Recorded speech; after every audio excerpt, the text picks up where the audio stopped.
Clermont, Stade Français, le match des oubliés, notamment en première ligne, des oubliés du 15 de France, évidemment, avec en tête Thomas Domingo et Rabah Slimani, laissés sur la touche par le staff du 15 de France pour ces tests de novembre. Ils étaient du voyage en Australie, on s'en souvient, en juin dernier. Déception pour les joueurs, François Trio, aubaine pour leur club, Clermont et le Stade Français.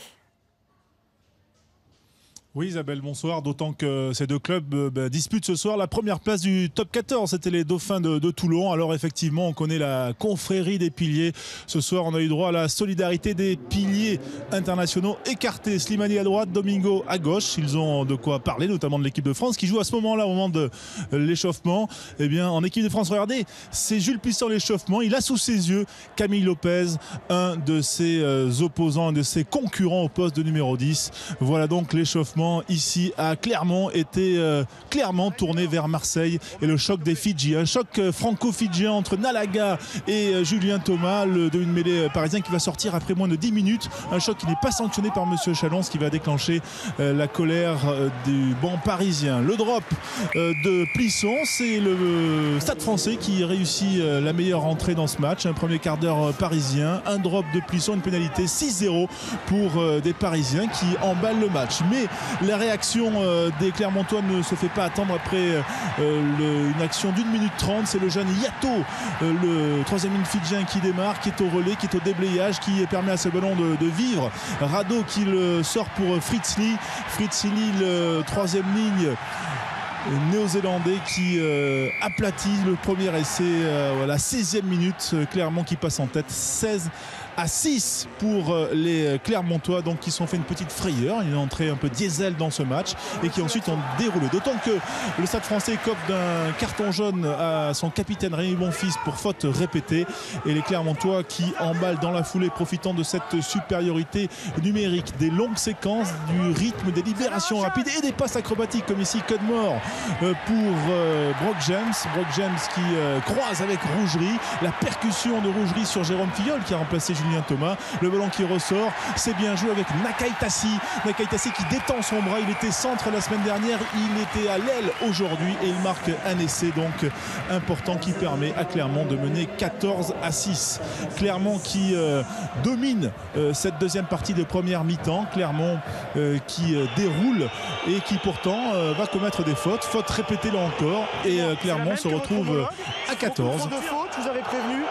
Voilà Monsieur Chalon qui sévit, le capitaine Rougerie qui faisait son retour aujourd'hui, qui écope d'un carton jaune à la demi-heure de jeu, mais ça n'arrête pas, ça ne freine pas la frénésie offensive des Clermontois. Fritz Lee encore lui qui passe en force, et puis suivez-le, ce jeune homme avec son numéro 7, voilà, il pousse derrière Nalaga, il prend ce ballon.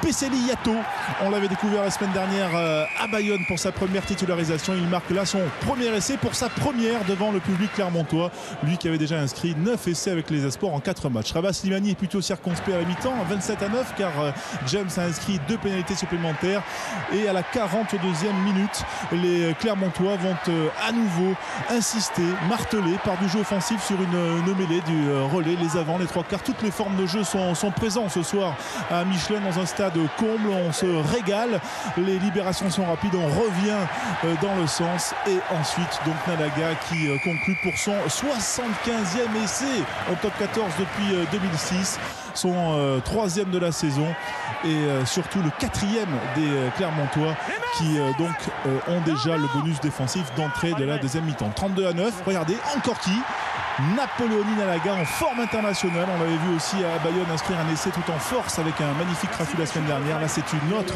facette de son talent. Domingo qui sort à l'heure de jeu, voilà plutôt à son avantage le pilier international, tout comme Rougerie, l'ancien, qui croise avec l'anglais pétillant. Ce ballon, le relais de la crampe qui a fait son entrée, Delany qui navigue, lui aussi qui a remplacé Brock James. On a fait tourner pour Franck Azema, et Fritz Lee qui vient à hauteur pour son doublé, 2 doublés déjà dans ce match, doublé de Nalaga, doublé de Lee, on a vu un triplé pour Teddy Thomas. Eh bien ici ce sont des doublés à Clermont. Fritz Lee lui aussi tout à son avantage avec donc cet essai qui permet à Clermont de mener 44-9.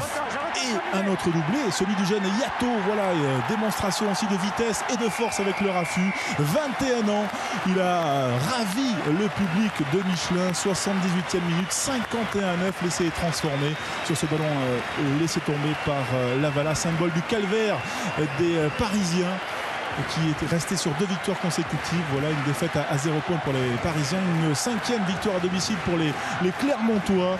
Le score va en rester là, 51-9. Voilà un 4e bonus offensif pour les Clermontois à domicile. Clermont qui n'a pas encaissé d'essai à domicile, et il n'en a encaissé que 3 depuis le début de la saison. Voilà le sourire sur Thomas Domingo, qui n'était pas avec les Bleus mais content. Le sourire aussi pour les Fidjiens, la bande de Nalaga. Voilà, Nakaitasi on a aperçu, et également donc ce jeune Fidjien. Week-end de doublon mais soirée de jubilation pour Clermont.